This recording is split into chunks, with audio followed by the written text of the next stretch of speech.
신앙에 너무 큰 은혜를 받았습니다. 시간이 벌써 많이 지나서 이제 큰일 났다 생각하시는 분들이 있을 것 같은데요. 한 15분만 저에게 귀를 빌려주시면 아주 간략하게 핵심적으로 준비한 말씀을 나누도록 하겠습니다. 오늘 본문이 소개하는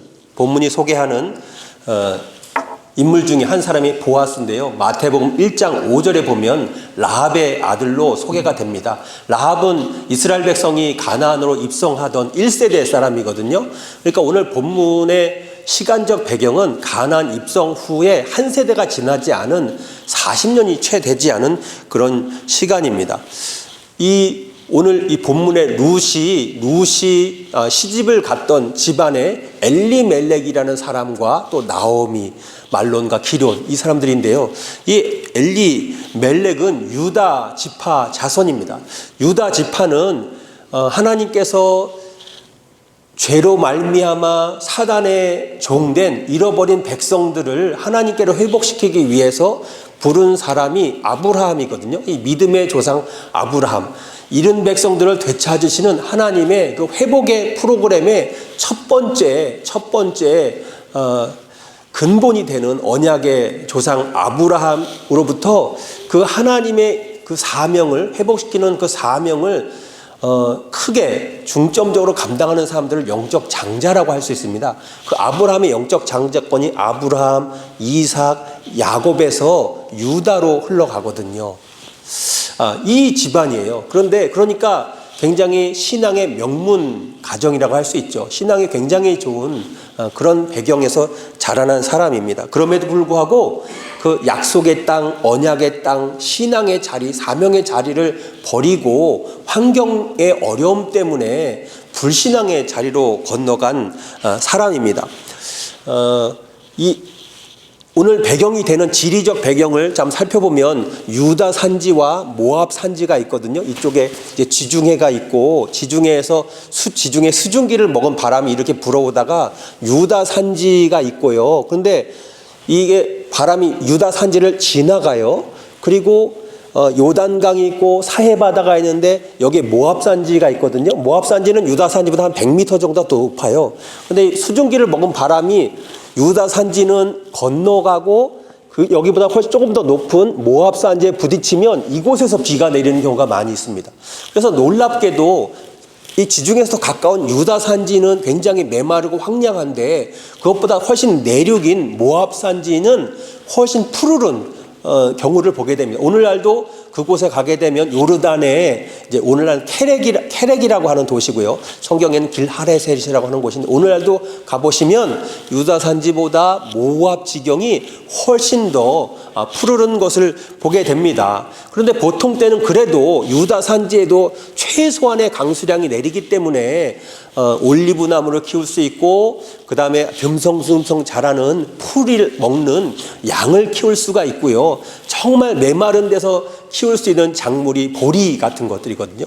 이런 거 키울 수 있는 곳인데 어떻게 하다 보니까 수년간 지속된 이 기근 때문에 근데 가보시면요. 유다 산지가 이렇게 있고 여기에 사해바다가 있고 건너편에 모압산이 있어요. 그래서 보이면 육안으로 보입니다. 걸어서 가면 3일이면 갈 수 있는 거리예요. 근데 그러니까 여기서 이렇게 보면 저 이쪽은 약속의 땅이고 약속의 신앙의 자리고 저쪽은 요단강 건너니까 불신앙의 자리인 거예요. 그런데 어느 정도는 버티는데 환경이 너무 공궁하고 궁핍하고 어렵다 보니까 계속해서 눈으로 계속 보이는 거잖아요. 여기서 저기만 건너가면 저기는 조금 더 나은 곳인 거예요. 신앙의 가문에 자랐기 때문에 신앙의 자리가 중요하다는 건 알지만 환경의 곤궁함이 계속 지속되면 그것을 인내하기가 어려울 때가 있잖아요. 그 시간이 너무 오래 지속되면 그리고 눈으로 볼 때에 내가 조금만 신앙의 자리를 조금만 포기를 하고 타협을 하고 불신앙의 자리로 건너가면 저기는 훨씬 더 풍요로운 곳이 있다고 하면 사람이 유혹을 받을 수 있겠죠. 그래도 요걸 이겨야 되겠죠. 그런데 그 유혹에 못 이기고 신앙의 자리, 사명의 자리를 떠났던 사람이 엘리멜렉입니다. 엘리멜렉의 이름은 아버지는 왕이시다 그런 뜻이에요. 하늘 아버지, 하나님 왕이시다. 이름은 굉장히 좋은 사람이죠. 모태신앙이고 겉에 형식적으로 표면적으로 보기에는 참 그럴듯한 사람입니다. 그런데 이 사람이 그 또 부인 나오미는 아름답다는 말이에요. 신앙이 아름다운 거죠. 그런데 모압 땅으로 갔는데요. 10년 만에 두 아들이 있고 남편이 잃습니다. 두 아들의 이름은 병약하다, 약하다 뭐 이런 뜻이에요. 그러니까 그의 신앙이 점점점 병드는 거예요. 그들이 10년 동안에 모든 것을 잃고 나오미가 돌아올 때 사람들에게 자기 이름을 마라라고 불러라, 쓰다라고 불러라 이렇게 부르거든요.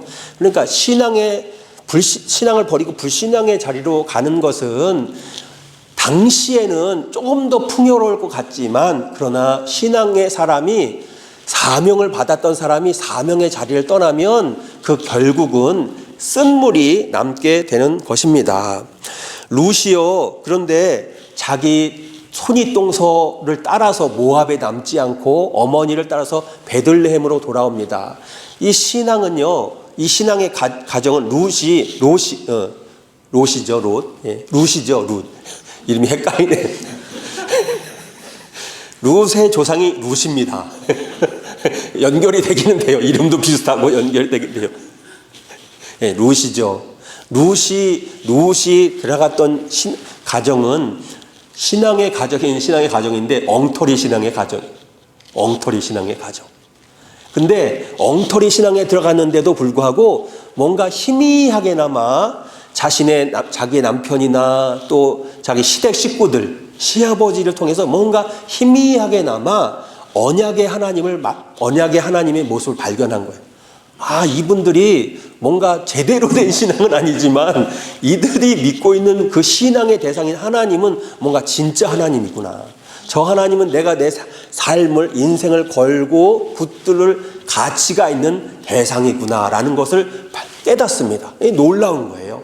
그러니까 우리가 막 환경 탓하고 막 그럴 게 아니에요. 신앙은 사람을 보고 믿는 게 아니죠.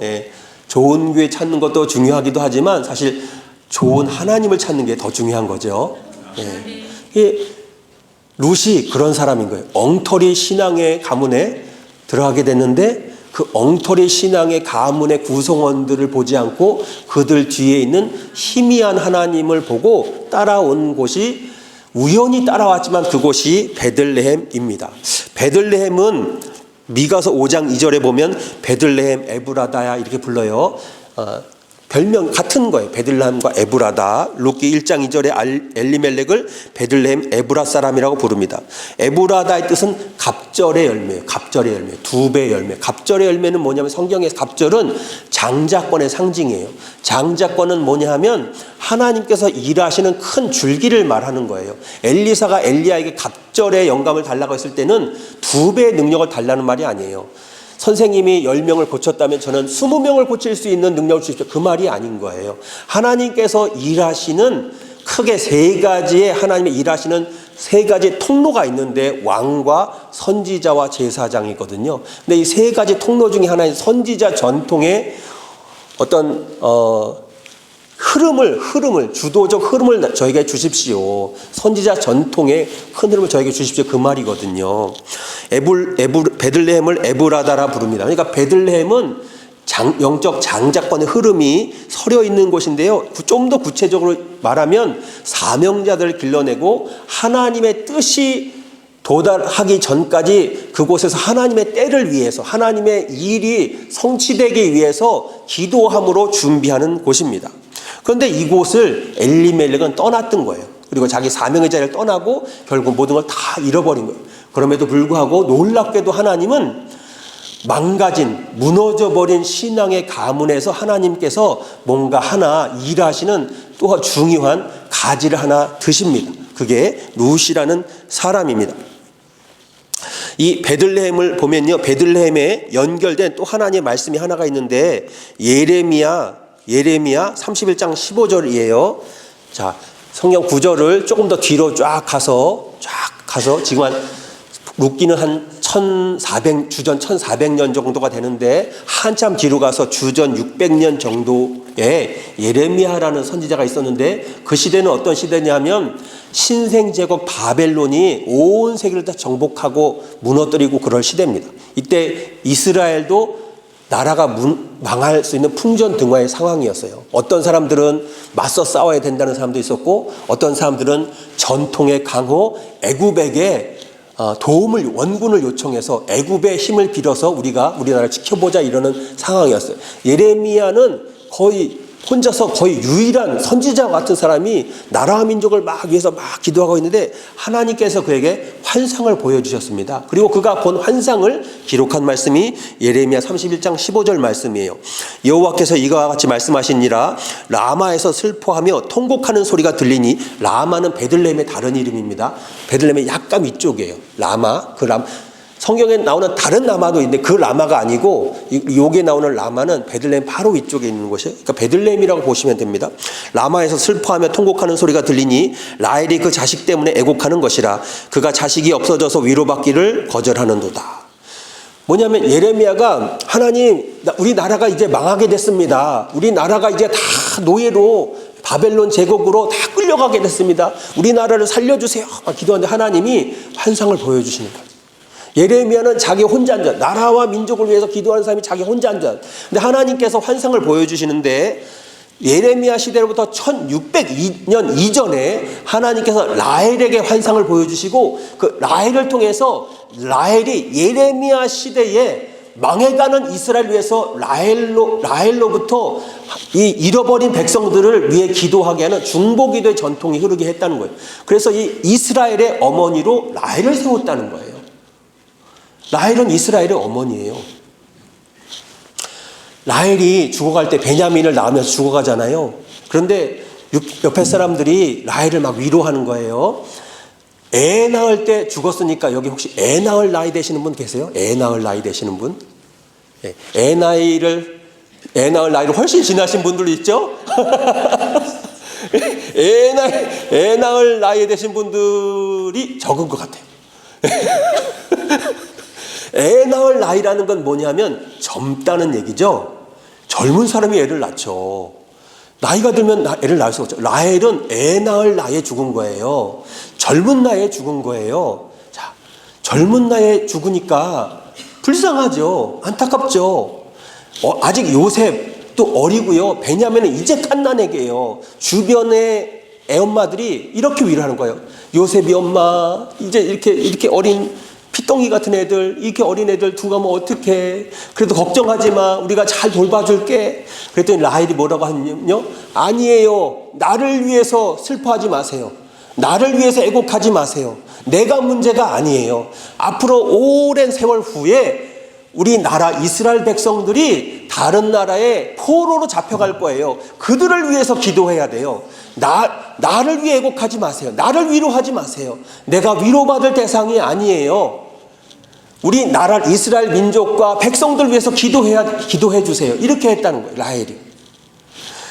라헬이 죽고 나서 야곱이 가던 길을 헤브론으로 가던 길을 세겜에서 헤걸음을 가다가 그곳에 멈추고 그 베들레헴에 장막을 쳐요. 그곳에 에델 망대라고 합니다.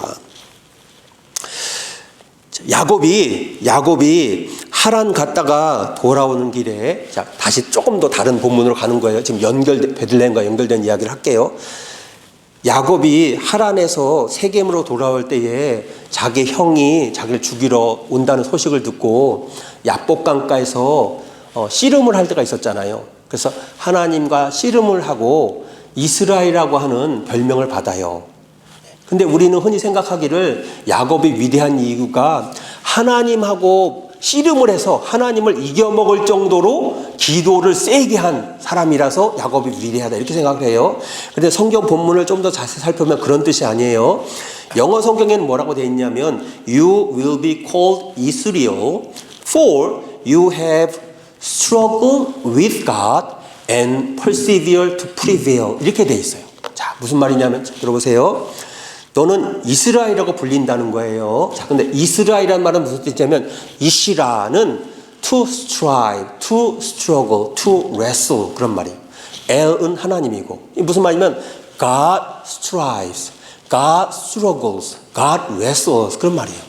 자, 네 별명은 이제 예언적으로 너는 하나님의 성품을 대변하는 하나님의 대표적 성품인 God struggles. 그런 사람 불릴 거야. 근데 그 이유가 왜냐하면 너는 for you have struggled with God이라고 했는데 그 with라고 번역이 된 히브리어 원어는 im이라고 하는 전치사예요. 그 im이라고 하는 거는 뭐냐면 alongside예요. 그러니까 하나님과 맞서서 하나님과 대항해서 싸웠다는 말이 아니고요. 하나님의 옆에서 하나님과 한편이 되어서 하나님의 마음으로 하나님의 뜻에 부합되게 그렇게 싸웠다는 거예요. And persevere, prevail. 그러니까 하나님하고 같이 뭘 했다는 거예요. 하나님과 같이 씨름을 했다는 거예요. 그러니까 야곱이 거기서 막 씨름을 하는 그 상황이 있었는데 그것은 하나님의 어떤 성품을 발견하고 하나님의 성품에 부합하게 됐다는 거예요. 하나님은 어떤 분이냐 하면 씨름하는 분이라는 거예요.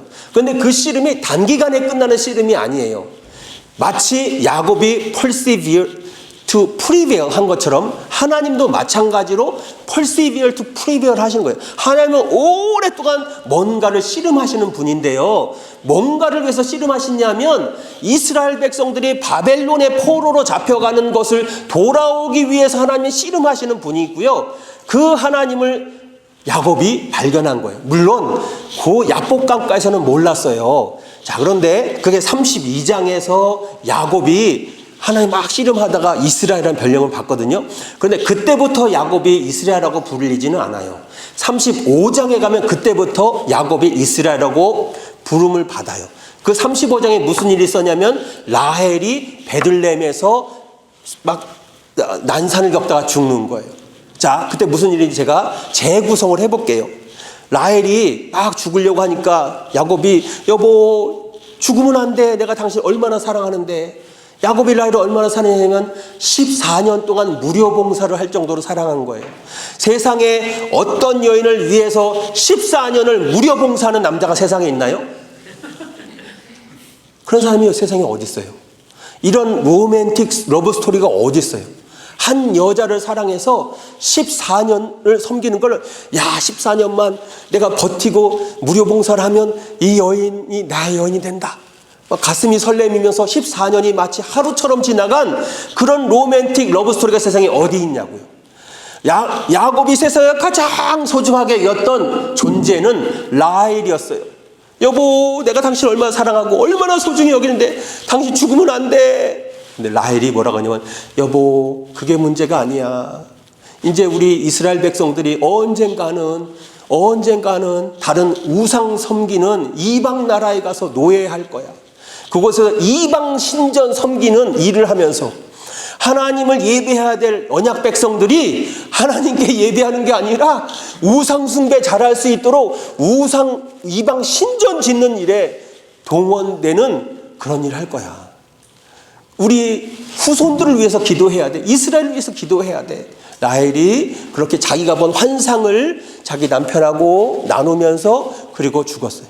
그래서 야곱이 그곳에서 그 베들레헴 에델망대, 에델은 목자라는 뜻이에요. 목자들, 잃어버린 양들이 돌아오기를 위해서 간절히 기다리는 목자의 심정을 갖는 거예요. 야곱이 세상에서 가장 소중한 것, 가장 귀중한 걸 잃어보았을 때 그때 하나님의 마음을 알았어요. 야복강가에서 하나님, 야곱이 이랬을 것 같아요. 제가 그러면 하나님, 믿음의 가정에 태어난 게 뭐가 축복입니까? 아니, 믿음의 가정에 태어나면 좋은 거라면서요. 신앙의 유산이 좋은 거라면서요. 제가 우리 할아버지 믿음의 조상이라고 하는데 우리 아버지 믿음의 가문에 태어나 제가 저한테 좋은 게 뭐가 있습니까? 어릴 때 외국으로 쫓겨나가지고 외삼촌한테 10번이나 사기당하고 이제 죽을 살동 살다가 겨우 먹을 만큼 재산 모아가지고 고향에 돌아오려고 하는데 내 친형은 나를 죽이려고 하고 내 재산 다 뺏으려고 하고 도대체 신앙의 가문에 태어나 좋은 게 뭐가 있습니까? 믿음이 좋은 게 뭐가 있습니까? 하나님이 이럴 수가 있습니까? 이렇게 했더니 하나님이 뭐라고 하셨을까요? 제가 추측하는 거예요. 야, 네 문제가 크냐? 너는 그게 네 문제가 크다고 생각하냐? 내 문제는 더 크다. 너 그거 소중한 거 잃어버리는 게 그게 커? 네 젊은 인생 잃어버리는 그게 큰 문제야? 내 문제는 더 커. 나는 내 사랑하는 내 백성을 다 잃어버렸어. 죄 때문에 사단에게 다 잃어버렸어. 그들이 영원한 심판 받아야 돼. 물론 그렇게 말씀은 안 했어요. 왜냐하면 야곱이 그때는 그런 개념은 참 희박했을지도 몰라요. 이스라엘 백자. 구약은 약간 물리적인 개념이고 신약은 영적인 개념이에요. 영적인 개념을 이해시키기 위해서 물리적인 개념을 하나님 주시는 거예요. 그래서 바벨론의 외국 나라에게도 막 이렇게 포로로 가게 하시는 거예요. 그런데 그거는 예표이고 모형이에요. 뭐냐면 죄의 종되고 죄의 포로되는 것을, 영적인 포로되는 것을 상징하기 위해서 그렇게 물질적인, 환경적인, 물리적인 개념을 하나님이 경험하게 하시는 거예요. 야, 나는 나에게 가장 소중한 걸 잃어버렸는데 그게 더 큰 문제인데 너는 너의 지극히 개인적인 재산 가지고 너의 젊은 인생이 낭비됐다는 그거 가지고 너는 나하고 이렇게 씨름을 하냐? 나는 더 큰 문제가 있다. 그 큰 문제가 뭔지는 아마 그 당시에는 안 가르쳐 줄 수 몰라요. 나는 그것 때문에 난 너무 씨름한다. 그리고 나는 이 문제를 해결하기 위해서 I'm going to persevere to prevail. 결국에는 내가 이 씨름해서 이 문제를 나는 결국에는 해결할 거야. 야곱이 뭔지 몰랐는데, 뭔지는 모르지만 하나님은 이스리얼, God struggles, God strives, God wrestles. 그거는 알았어요. 하나님은 씨름하는 분이라는 건 알았어요. 예. 왜냐하면 그 별명으로 자기를 너 이스라엘 될 거야. 네가 언젠가는 하나님, 씨름하는 하나님, 어떤 큰 문제를 가지고 막 투쟁하는 하나님, 싸우시는 하나님이라는 것을 너는 알게 될 거고 너는 그런 인생을 살게 될 거야. 언젠가는 너도 나의 씨름을 할 거야. 네 문제 가지고 씨름하는 거 아니고 하나님 저 잘 살게 해주세요. 제 자식들 잘 되게 해주세요. 그런 너의 개인적인 문제가 아니라 하나님의 문제 가지고 너가 언젠가는 씨름하게 될 거야. 그게 35장에 라헬이 죽을 때부터예요.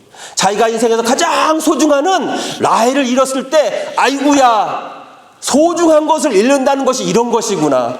내 자신의 생명보다 더 소중한 라헬을 잃는다는 것이 이런 마음이구나. 하나님은 이런 마음이겠구나. 자신의 죄로 인해서 불신앙에, 우상숭배에 자신의 백성들을 잃어버린다는 것이 이런 마음이구나. 그래서 그 베들레헴의 에델망대에다가 천막을 치고요, 잃어버린 양들이 돌아오는 것을 위해서 간절히 씨름하는 목자와 같은 삶을 살면서 중보 기도했을 것이라고 저는 믿습니다. 아멘. 하나님은 씨름하는 하나님.